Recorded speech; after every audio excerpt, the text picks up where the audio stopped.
could we be seeing Michael taking a little bit of a backseat in Halloween Ends? Third and final part of David Gordon Green's Halloween trilogy, literally only a few months away now. Today we're going to be talking about how much of the shape we may actually be seeing in this movie and why. So first things first, as we all know by now, we have been introduced to an imposter Michael is what I'm going to call him. Even though I have in my previous videos, I don't really want to call him a copycat killer just yet, as I'm not entirely sure whoever is behind the mask is going to be killing people. But as I said, with this being introduced, we don't necessarily know for how long in this film this person is going to be replacing Michael. You know, we could be seeing a film that, due to the new character, that may even be taking more of a central storyline than, say, Laurie and Allison in Corey Cunningham, and just a whole new time in Haddonfield where Michael just kind of disappeared into the night. We may not really see Michael for a while in this film. And while this feels weird for me to say because I'm such, like, even though I'm a Halloween fan and I love this franchise, just more so I'm a Michael Myers fan. I love seeing him on the screen. Regardless of that, I am kind of alright with this being the case to a certain extent. And as I'm making these points in this video, obviously remember, this isn't factual information. We don't know whether he's going to be taking a backseat. This is just something I've been thinking about, with it obviously being the third and final chapter and such a big time gap, like regardless of, you know, this new character Corey and what we've been hearing about his potential role. So back to it, as I said, I'm alright to a certain extent. I think there's no need to necessarily rush him back on screen, especially at the start. I'm very happy for us to take a nice little bit of time to really get to know where these characters are up to in their lives, how the night of 2018 has developed them as people, and you know what the trauma and loss that Michael has brought that town of Haddonfield has done to everybody in Haddonfield, not even just our main characters, but kind of the whole town of Haddonfield and how they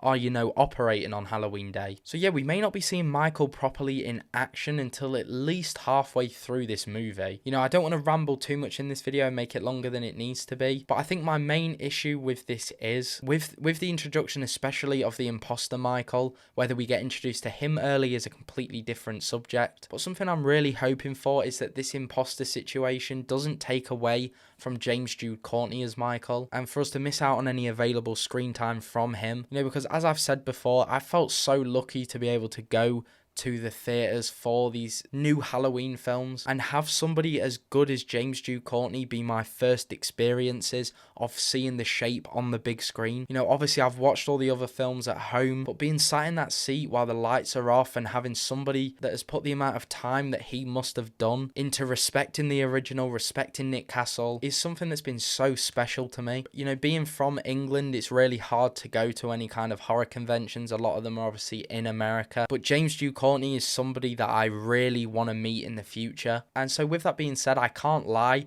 I will be a little disappointed if we don't really get to use him to his full potential now. You know, this is his third film playing Michael. I feel like he's only getting better and better. Plus, I don't mean that as any disrespect to any of the other cast members. I think while the previous two films may have their issues to certain fans, I think the team that's been put together to bring us this trilogy, you know, especially over COVID as well. I know it was shitty that we haven't got it like 1 year after the other as was planned, but you know, considering they really stuck with this film, made it happen for us fans, and have given us a new trilogy and a new 3 films for us to put into the Halloween franchise, I think is absolutely incredible. So yeah, that's all I really had to say about that. I just wanted to make a quick video, you know, talking about the potential outcome that Michael may not be on screen as much as we may be hoping for in this film. Let me know what you